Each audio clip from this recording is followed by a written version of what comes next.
शुरुआत करेंगे राजधानी भोपाल की खबर के साथ, जहां पूर्व मंत्री जयभान सिंह पवैया ने वीडी शर्मा से मुलाकात की है। बीजेपी दफ्तर पहुंचकर वीडी शर्मा से पवैया ने मुलाकात की है। इसके बाद पवैया ने गृह मंत्री डॉक्टर नरोत्तम मिश्रा से भी मुलाकात की है। सूत्रों के हवाले से खबर मिल रही है कि इस मुलाकात के दौरान विधानसभा उपचुनाव को लेकर चर्चा की गई है। तो पूर्व मंत्री जयभान सिंह पवैया वीडी शर्मा से मुलाकात करने पहुंचे थे। खबर यह भी है कि उन्होंने डॉक्टर नरोत्तम मिश्रा से भी मुलाकात की है। इन दोनों मुलाकातों के बीच जो मुद्दा रहा वो उपचुनाव है, ऐसी खबर सूत्रों के हवाले से मिल रही है।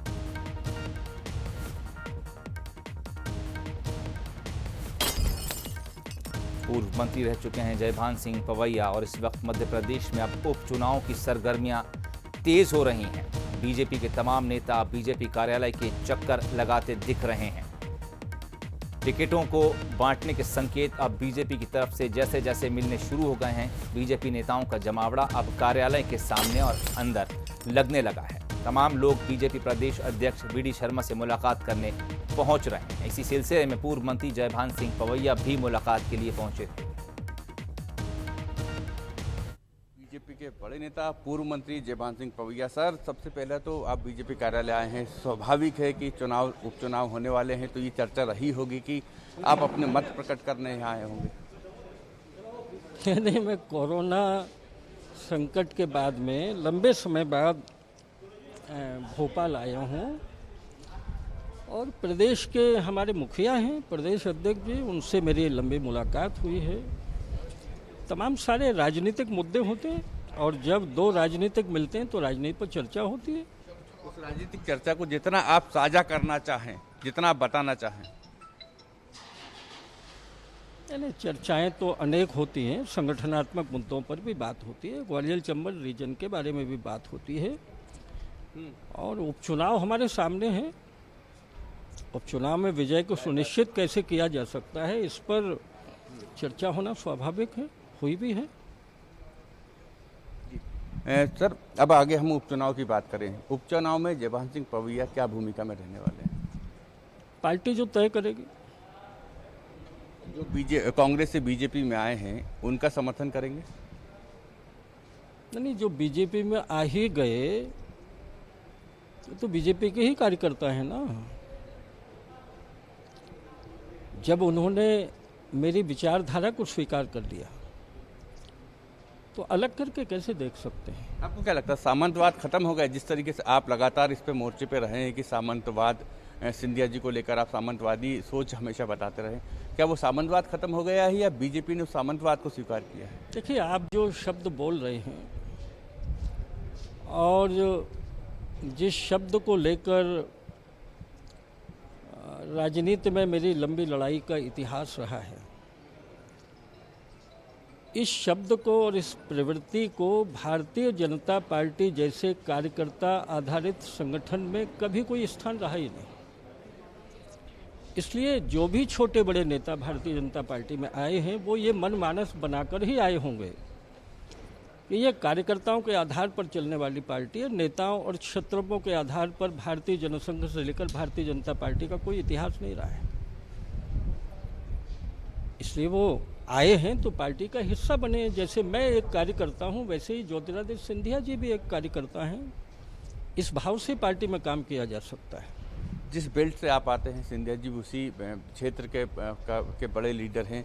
स्वाभाविक है उपचुनाव होंगे तो प्रचार में आप भी जाएंगे, प्रचार में वो भी जाएंगे। ऐसी स्थिति बनी कि दोनों मंच साझा करना होगा, एक साथ एक मंच पे खड़े होना होगा, एक दूसरे की तारीफ करनी पड़ेगी। तब जयभान सिंह पवैया जी का क्या रवैया होगा? समय आने दीजिए और ध्यान में हम ये रखें कि मेरी पार्टी में, मेरे संगठन में व्यक्तित्व की महत्ताएं नहीं होती हैं। यहाँ चौपाल पर बैठे कार्यकर्ता से लेकर दिल्ली के तख्त तक जो भी होता है वो कार्यकर्ता होता है।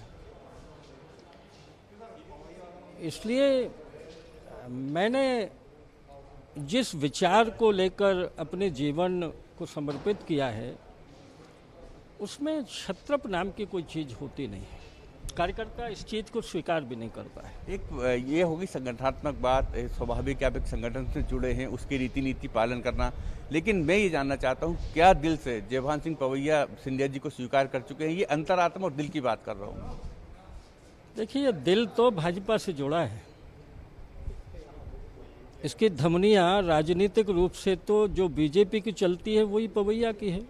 भाजपा ने अगर स्वीकार किया है और मेरे आलाकमान ने स्वीकार किया है, मुझे स्वीकार करना चाहिए। इसलिए व्यक्तित्वों का टकराव तब होता है जब व्यक्तियों के आधार पर संगठन चलते हैं। मैं आपको कह रहा हूँ, ये बात बहुत गहरी है। चलिए, अगली खबर भी राजधानी भोपाल से है, जहां तरुण भनोत का बंगला खाली कराने के लिए संपदा कर्मी पहुंचे हैं। इनमें तहसीलदार कार्यालय और पीडब्ल्यूडी के कर्मचारी भी मौजूद हैं। बीजेपी प्रदेश अध्यक्ष वीडी शर्मा को यह बंगला अलॉट हुआ है, जिसके बाद अब इसे खाली कराने की कार्रवाई शुरू कर दी है। लेकिन इस बीच तरुण भनोत ने सीएम शिवराज सिंह चौहान को एक चिट्ठी लिखी है। उन्होंने कहा है कि कोरोना के चलते जबलपुर में हूं, इसलिए बंगला खाली नहीं कर पाया। मैं विधानसभा का सदस्य हूं और मुझे भोपाल में कोई भी बंगला अलॉट नहीं है। आकर्ष हमारे संवाददाता इस खबर पर बातचीत के लिए हमारे साथ फोन लाइन पर जुड़ गए। आकर्ष, और क्या कुछ जानकारी है? एक तरफ कर्मचारी बंगला खाली कराने पहुंच गए हैं, दूसरी तरफ एक चिट्ठी सीएम शिवराज सिंह चौहान को जा चुकी है। जी तो साफ तौर पर बंगलों को लेकर राजनीति पूर्व में भी हुई है और अब फिर से शुरू हो गई है। B16 स्थित ये जो B16 4 इमली स्थित जो बंगला है वो तरुण भनोत पहले कांग्रेस सरकार में उनके नाम पर अलर्ट था और अब बीजेपी के जो प्रदेश अध्यक्ष वीडी शर्मा के नाम पर अलर्ट हो गया। लेकिन तरुण भनोत को 2 बार पहले भी प्रशासन की तरफ से नोटिस मिल चुका था, उसको उन्होंने कोई जवाब नहीं दिया और बंगला भी खाली नहीं कराया। इसको लेकर जरूर तरुण भनोत ने सीएम शिवराज को चिट्ठी लिखी, लेकिन प्रशासनिक अधिकारियों को उसका कोई जवाब नहीं दिया, जिसके चलते आज तमाम जो अधिकारी हैं, संपदा के कर्मचारी की बात की जाए, तहसीलदार और पीडब्ल्यूडी के अधिकारी मौके पर पहुंचते हैं और वहां पर नोटिस चिपका देते हैं। हालांकि अभी भी कर्मचारी वहीं पर मौजूद हैं। अब देखना होगा कि कर्मचारी आखिर क्या करते हैं। तो ये भी बताया जा रहा है कि घर को सील किया जा सकता है। तो चलिए, बहुत बहुत शुक्रिया। अब देखना होगा कि फिलहाल क्या कुछ कार्रवाई बंगले को खाली कराने को लेकर होती है। सीएम से एक चिट्ठी लिखकर भनोत ने इस बात की अपील की है कि वो इस वक्त जबलपुर में हैं और उन्हें कोई ना कोई बंगला राजधानी भोपाल में ज़रूर बतौर विधायक मिलना चाहिए। मध्य प्रदेश में भले ही अभी उपचुनाव की तारीखों का ऐलान नहीं हुआ हो, लेकिन उपचुनाव को लेकर भाजपा और कांग्रेस दोनों ही पार्टियों में सियासी उठापटक जरूर शुरू हो गई है। पूर्व सांसद प्रेमचंद गुड्डू ने भाजपा प्रदेश अध्यक्ष को नोटिस का जवाब भेजा है। जवाब में उन्होंने कहा है कि मैं 9 फरवरी को ही भाजपा से अपना इस्तीफा दे चुका हूं। इसके अलावा प्रेमचंद गुड्डू ने अपने पत्र में फिर से सिंधिया और सिलावट पर आरोप लगाए हैं। वहीं भाजपा प्रदेश अध्यक्ष वीडी शर्मा ने कहा है कि आज तक हमें गुड्डू शर्मा का कोई इस्तीफा नहीं मिला है। इसके बाद भाजपा ने कार्रवाई की तैयारी भी शुरू कर दी है। भाजपा ने गुड्डू को पार्टी विरोधी बयानबाजी को लेकर नोटिस जारी कर 7 दिन में जवाब मांगा था। इसके जवाब में प्रेमचंद गुड्डू ने भाजपा के प्रदेश अध्यक्ष को पत्र लिख दिया है।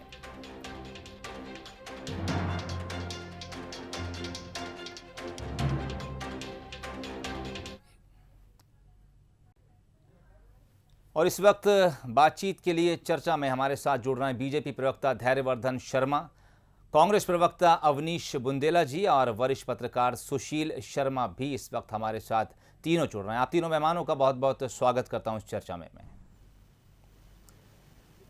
सबसे पहले आप धैर्यवर्धन शर्मा जी, आपके पास आना चाहूँगा। बीजेपी प्रवक्ता हैं धैर्यवर्धन शर्मा।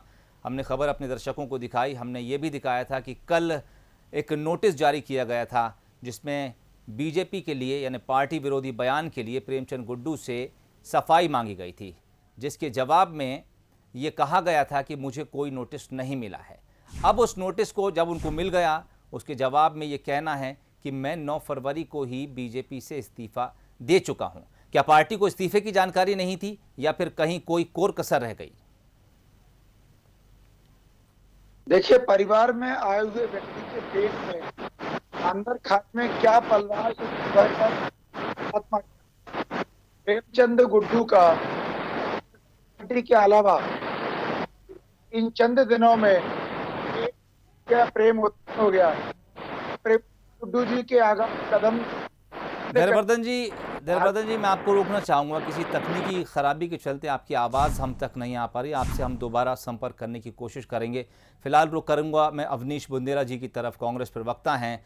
अवनीश जी, क्या माना जाए, कांग्रेस की ये कवायद रही कि वो दोबारा से प्रेमचंद गुड्डू को अपनी तरफ लाना चाहते थे, क्योंकि जिस तारीख का जिक्र 9 फरवरी को वो कर रहे हैं वो वही उठापटक की तारीखें थीं जब कई लोग कांग्रेस से निकलकर बीजेपी और कई लोग बीजेपी से निकलकर कांग्रेस में आने की बात कर रहे थे। देखिए सोहेल जी, प्रेमचंद गुड्डू जी एक पुराने वरिष्ठ नेता हैं, कई सारे पदों पर रहे, लेकिन कुछ समय पहले विधानसभा चुनाव के दौरान भारतीय जनता पार्टी में चले गए थे और अब ये पार्टी का, उनका अपना पार्टी का विषय है, अंदरूनी निर्णय है कि उन्होंने इस्तीफा कब भेजा, नहीं भेजा, प्रदेश अध्यक्ष को मिला नहीं मिला, उस विषय में मैं जाना नहीं चाहूंगा। मैं तो बात करूंगा जो भारतीय जनता पार्टी में जो 22 जयचंद विधायक हमारे गए हैं जिस दिन से, उस दिन से भारतीय जनता पार्टी में गतिरोध दिन प्रतिदिन बढ़ता जा रहा है। कभी हाटपिपलिया से पूर्व विधायक, पूर्व मंत्री दीपक जोशी जी का बड़ा चौंकाने वाला बयान आता है और ये प्रेमचंद गुड्डू जी का बयान आता है, ये भी बड़ा ही महत्वपूर्ण बयान। इन्होंने तो ये कहा है कि जो वर्तमान तुलसी सिलावट जी मंत्री हैं उनको हराना प्रेमचंद गुड्डू जी का लक्ष्य है, ये उन्होंने कहा है। और साथ में उन्होंने सिंधिया जी की और उनके परिवार के देशभक्ति पर भी तमाम सवालात खड़े किए हैं। तो सोहेल जी, ये तो होता है जिस ढंग से धनबल के दम पर उदार की जिंदगी भारतीय जनता पार्टी ने लेने का प्रयास किया, उदार की सांसें जो सरकार बनाई है, और अब आप देखें निकट भविष्य में बहुत ही जल्द उपचुनाव होने वाले हैं। तो जैसे जैसे उपचुनाव होंगे, अभी तो आप देखिए, अभी तो आगे आगे होता है कि अभी जैसे जैसे उपचुनाव निकट आएंगे, ये गतिरोध जो आप अभी 1 और 2 और 3 नेताओं का देख रहे हैं, ये बढ़ के 25 और 30 नेताओं का होने वाला है। अभी तो आप देखेंगे चंबल अंचल से बहुत सी आवाजें आने वाली हैं, क्योंकि आज ही आपको मैं देख रहा था, अभी बड़े नेता हैं, पूर्व मंत्री हैं जयभान सिंह पवैया जी, उनने भी अगर मुलाकात की तो उनकी मुलाकात को बीडी शर्मा जी से आप हल्के में नहीं ले सकते। अगर उन्होंने बीडी शर्मा जी से मुलाकात की तो इस मुलाकात के निश्चित तौर पे कोई बहुत बड़े मायने हैं। आप सागर की बात करिए, देखिए सागर में सबसे बड़ा, कहते हैं ना, जो महाभारत वो सागर में होना है। सागर में 1 मंत्री बनाए जा चुके हैं और 4 मंत्री वेटिंग में हैं। तो ये तो तमाशा होना तय है, क्योंकि भारतीय जनता पार्टी ने बेसिकली असंतुलन बिगाड़ा है, समय का असंतुलन। क्योंकि जिस ढंग से जनता के द्वारा चुनी हुई सरकार को आपने जिस ढंग से अपदस्थ किया है, वो भी इस समय, ऐसे समय जब कोरोना प्रदेश में दस्तक दे रहा था, आपने वो सारी चीजों को दरकिनार करते हुए आपने खुद के हित को सबसे ऊपर रखा। और आज भी देखे सोहेल भाई, हो क्या रहा है कि 2 तरह के कानून इस प्रदेश में चल रहे हैं। कांग्रेस के अगर कार्यकर्ता निकलकर, एक कांग्रेस के पूर्व मंत्री पीसी शर्मा ने निकलकर अगर भीमराव अंबेडकर की प्रतिमा पर माल्यार्पण कर दिया 3 लोगों के साथ, उन पर एफआईआर दर्ज हो जाती है। शिवराज जी इसी सांवेर और इंदौर से 8-9 लोग कांग्रेसी लोगों का, कार्यकर्ताओं को कांग्रेस के भाजपा की सदस्यता दिलाते हैं। उस दौरान कई सारे लोग वहां मौजूद रहते हैं, कोई सोशल डिस्टेंसिंग का पालन नहीं होता है, उन पर कोई कार्रवाई नहीं होती है। तो मैं यही बताना चाहता हूँ सोहेल जी, इस प्रदेश में 2 तरह के कानून चल रहे हैं और आप जैसा देख रहे हैं इस सब में पिस रही है बेचारी जनता, क्योंकि कोरोना से दिन प्रतिदिन इस प्रदेश की हालत और भी खराब होती जा रही है। 250 के आसपास हम बात कर रहे हैं बीजेपी के उस नेता की जो अब कांग्रेस का दामन थाम सकता है। इंदौर के वरिष्ठ नेता प्रेमचंद गुड्डू पूर्व सांसद रह चुके हैं। बीजेपी ने पार्टी विरोधी बयान के लिए उनको एक नोटिस जारी कर जवाब मांगा था, जिसका जवाब उन्होंने देते हुए ये कहा है कि मैं बीजेपी में अब हूँ ही नहीं, मैं तो 9 फरवरी को ही बीजेपी को छोड़ चुका हूँ। 3 मेहमान हमारे साथ जुड़े हुए हैं। बीजेपी प्रवक्ता धैर्यवर्धन शर्मा हमारे साथ हैं, कांग्रेस से अवनीश बुंदेला जी और वरिष्ठ पत्रकार सुशील शर्मा इस वक्त हमारे साथ मौजूद हैं। सुशील जी, आपके पास आना चाहूँगा, लंबा अनुभव आपका पत्रकारिता में रहा है। मौजूदा दौर की राजनीति को आप किस हाल में देखते हैं, अगर हम फिलहाल इस घटना के ऊपर अपना फोकस करके बात करें तो? देखिए, सभी राजनीतिक दलों में कुछ महत्वाकांक्षी नेता होते हैं, तो जब उन नेताओं की महत्वाकांक्षा पूरी नहीं होती है तो वो पाला बदलने की कोशिश करते हैं। ऐसे नेताओं का विचारधारा से कोई लेना देना नहीं होता है। प्रेमचंद गुड्डू उसी की मिसाल अब बनते नजर आ रहे हैं। आप देखिए, जब इन्होंने 2018 के चुनाव के समय कांग्रेस जब छोड़ी थी, तब आरोप यही लगाया था कि यहाँ पर सामंतवादी शक्तियां कार्य करती हैं और गरीब दलितों की जो है सुनवाई नहीं होती है, और ये कह के ही बीजेपी में गए थे और मोदी की योजनाओं को उन्होंने बड़ा अच्छा बता के बीजेपी ज्वाइन की थी। लेकिन बीजेपी में भी प्रेमचंद गुड्डू के पुत्र को टिकट दिया गया, वो चुनाव हार गए। प्रेमचंद गुड्डू को वैसा बीजेपी में महत्व नहीं मिला।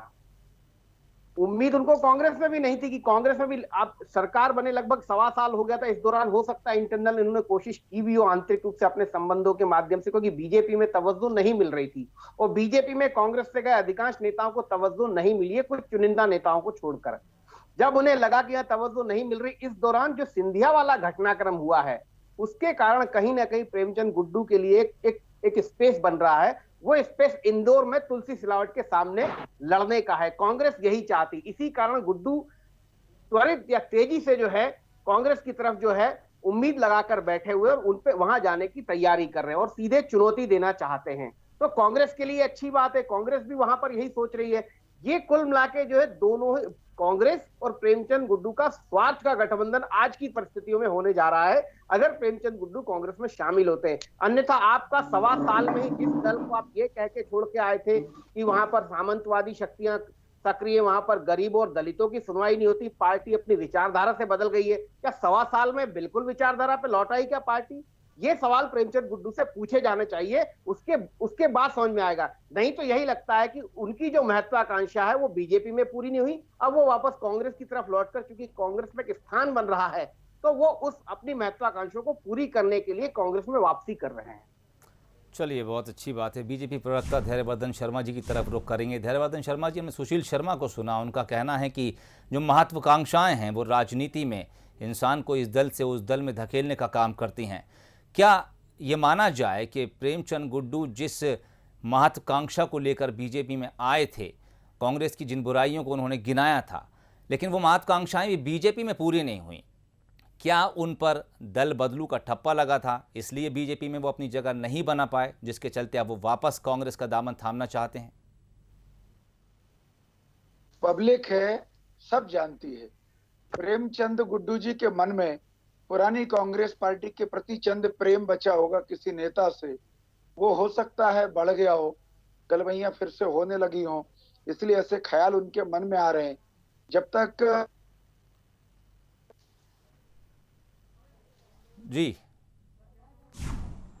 चलिए, कांग्रेस प्रवक्ता अवनीश बुंदेला जी की तरफ रुख करेंगे। फिलहाल इस वक्त हमारा संपर्क शायद धैर्यवर्धन शर्मा जी से कट गया है। अवनीश जी, आपसे जानना चाहूँगा, महत्वाकांक्षा जो है वो राजनीति में सबसे ज़्यादा है। पहले प्रेमचंद गुड्डू कांग्रेसी थे, फिर उनको लगा कि अचानक कांग्रेस के भीतर उनको घुटन महसूस हो रही है, उनको बीजेपी अच्छी लगने लगी, उनको बीजेपी की योजनाएं अच्छी लगने लगीं, लेकिन जब बात बीजेपी में बनती नहीं दिखी तो वो वापस कांग्रेस की तरफ रुख कर रहे हैं। कितनी आत्मीयता से अब कांग्रेस उनका स्वागत करने के लिए तैयार है? अगर वो इस तरफ रुख करते हैं तो क्या आप उन्हें उतनी ही जगह और उतना ही मान सम्मान दोबारा देंगे? देखिए, प्रेमचंद गुड्डू जी का कांग्रेस में क्या स्थान होगा नहीं होगा, ये निर्णय हमारे उच्च संगठन को करना है, प्रदेश अध्यक्ष माननीय कमलनाथ जी को करना है। और मुझे ऐसा लगता है जो जानकारी प्रेमचंद गुड्डू जी के बारे में मिल रही है वो मीडिया के माध्यम से, पेपर के माध्यम से मिल रही है। हाँ, ये जरूर आज का जो उनका बयान है बड़ा जबरदस्त बयान है कि उन्होंने तुलसी सिलावट जी को हराने का लक्ष्य रखा है। तो ये मैं ये समझता हूं कि वर्तमान में हम प्रेमचंद गुड्डू जी को भाजपा का नेता ही मानते हैं, क्योंकि उनके प्रदेश अध्यक्ष बीडी शर्मा जी ने कहा कि उनका इस्तीफा मुझे नहीं मिला। गुड्डू जी ने मीडिया के माध्यम से इस्तीफे का कहा कि मैंने फरवरी में दे दिया था, लेकिन प्रदेश अध्यक्ष बीडी शर्मा जी कह रहे हैं मुझे वो इस्तीफा प्राप्त नहीं हुआ है। तो अब प्रेमचंद गुड्डू जी का कब कांग्रेस में आगमन होगा, किस स्थितियों में होगा, कैसे होगा, ये भविष्य के गर्त की बात है सोहेल जी, अभी उसमें मैं जाना नहीं चाहूंगा। लेकिन हाँ, मैं अभी वर्तमान में ये जरूर कहना चाहूंगा, मैंने पूर्व में भी कहा है कि जो उधार की जिंदगी, जो उधार की सरकार भारतीय जनता पार्टी ने हथियाई है, जो कहते हैं ना चोरी का बहुमत, क्योंकि जनता ने तो बहुमत हमको दिया था, कमलनाथ जी को दिया था, और जो चोरी का बहुमत भारतीय जनता पार्टी ने धनबल के दम पे हथियाया है। अभी तो देखिए साहब, अभी तो उपचुनाव निकट तो आने दीजिए, अभी तो ये एक प्रेमचंद गुड्डू, अभी तो 25 प्रेमचंद गुड्डू खड़े होने वाले हैं प्रदेश में, क्योंकि जिस नेता का, भारतीय जनता पार्टी के नेता का कैरियर समाप्त होगा, राजनीतिक कैरियर, वो निश्चित तौर पे बात करेगा। मैंने अभी जैसे जयभान सिंह पवैया जी का भी आज जो मुलाकात हुई है बीडी शर्मा जी से, आप उसको हल्के में नहीं ले सकते। कहीं ना कहीं उस मुलाकात के भी सोहेल भाई बहुत मायने हैं। तो मैं वही बताना चाहूंगा, ये भारतीय जनता पार्टी ने कहीं ना कहीं समय का असंतुलन बिगाड़ दिया है। शिवराज सिंह चौहान जी ने जिस ढंग से जनता की समस्याओं को दरकिनार करते हुए कोरोना जैसी महामारी जहां प्रदेश में घर कर रही थी, दस्तक दे रही थी, आपने उस समय कोरोना का उपहास उड़ाया, आपने कहा कोरोना नहीं तो डरोना है। उसी का परिणाम है कि आज 250 लोग लगभग काल के गाल में समा गए हैं। आज लगभग 5,500 लोगों के आसपास आंकड़ा पहुंचने वाला है और प्रदेश सरकार बिल्कुल कितना असहाय महसूस कर रही है। प्रदेश सरकार नित नए बयान दे रही है, अपने यहाँ पार्टी में सदस्यता बढ़ाने का प्रयास कर रही है। कभी हमारे कांग्रेस से कुछ लोग, अभी सांवेर से ही 7-8 नेताओं की सदस्यता करवाई गई, उस दौरान ना तो किसी सोशल डिस्टेंसिंग का पालन किया, ना ही किसी कानून का पालन किया गया। तो सोचिए ये सब आप देख रही है, प्रदेश की जनता भी देख रही है, ये वो जनता भी देखेगी 24 सीटों पर जहां उपचुनाव, वो जनता भी देखेगी और ये शिवराज जी को, भारतीय जनता पार्टी को करारा जवाब देगी। आप समय का इंतजार तो कीजिए। चलिए, समय का इंतज़ार हमें भी रहेगा और उस जनता को भी रहेगा जो सब कुछ जानती है। बहरहाल आप तीनों मेहमानों का बहुत बहुत शुक्रिया। बीजेपी से धैर्यवर्धन शर्मा जी, अवनीश बुंदेला जी आपका, और वरिष्ठ पत्रकार सुशील शर्मा इस वक्त हमारे साथ सीधे जुड़े थे। आप तीनों मेहमानों का शुक्रिया। बुलेटिन में फिलहाल इतना ही, इजाज़त दीजिए। नमस्कार।